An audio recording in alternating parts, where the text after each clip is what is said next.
a trivial point, and it's not just a joke, because the buildings and the music are very important parts of the religious process. And so I know there's a humorous element to that, but it's not like Sam is throwing out the baby with the bathwater there. And to go further than that, I've got no problem. In fact, I'm deeply interested in the phenomenology of spiritual experience. So whatever experience someone like Jesus had, whoever he was historically, or any of the other matriarchs and patriarchs of the world's religions, that phenomenology is subjectively real. It's diverse. I'm not saying everyone's had the same experience, but there are changes in consciousness that explain both how religions have got founded by their founders and the experiences people have had in the presence of those people, or by following their methodologies that seem to be confirming of the dogmas that grew up around those traditions. And my issue is that whatever is true about us spiritually, whatever opportunity being born into this universe actually presents as a matter of consciousness spiritually, that truth has to be deeper than accidents of culture and mere historical contingencies. The fact that somebody was born in Mesopotamia and not in China and got a different language game. And so whatever is true there, it has to be understood in universal terms about the nature of human psychology.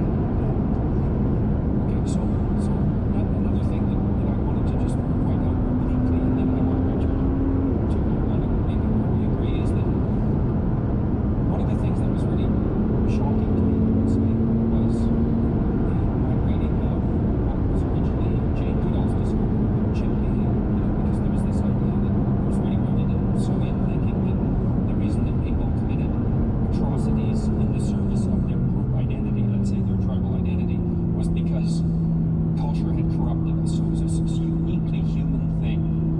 But then, of course, Goodall showed in the 1970s that the chimps that were going, I think that's how I'm pronouncing it correctly, would go on raiding parties, right? And so there'd be like 4 or 5 adolescent chimps, usually male, sometimes with a female in there. They would patrol the borders of their territory. If they found an interloper on the border, near the border, from another troop, even if it was a member of their troop that had emigrated, so to speak, and that they'd had some history with, they would tear them to pieces. And of course that was shocking to Goodall, but my understanding is she had some trepidations about publishing it, although she did.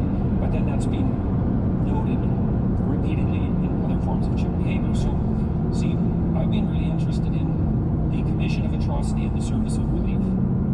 And it's tempting to pin that, say, on dogma, and then to associate that with religious dogma. I think that's all tempting. But the fact that chimps do it shows that it can't be a consequence of something like religious belief, unless you're willing to say that the reason that chimps commit atrocity in the service of their troop and their territory is because chimps are religious. And so they're not religious, and they don't really hold a secular totalitarian viewpoint, but they still act out the atrocity element that's characteristic of human behavior. And so to me, that makes the problem deeper than one of mere, let's say, surface statements about metaphysics.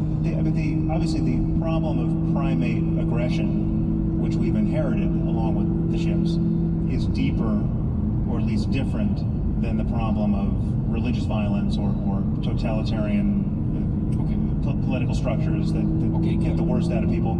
So we have these primate capacities that we have to correct for, and we're busily trying to correct for almost everything that we've been evolved to do. We're not, we don't like the state of nature for good reason, and virtually everything that's good about human life is born of our, I would argue, culture-based and highly intelligent and necessary effort to mitigate what is in fact natural for us. And there's nothing more natural than tribal violence, which you're describing in chimps. Okay, so then it also seems like we agree that the core element of tribal alliance, which would have its roots, say, in the chimpanzee proclivity to, or its analog in the chimpanzee proclivity to identify with the dominance hierarchy of the troop, is something that's a source of the proclivity for human social aggression that's independent of its, at least independent of any obvious religious substrate. So there are other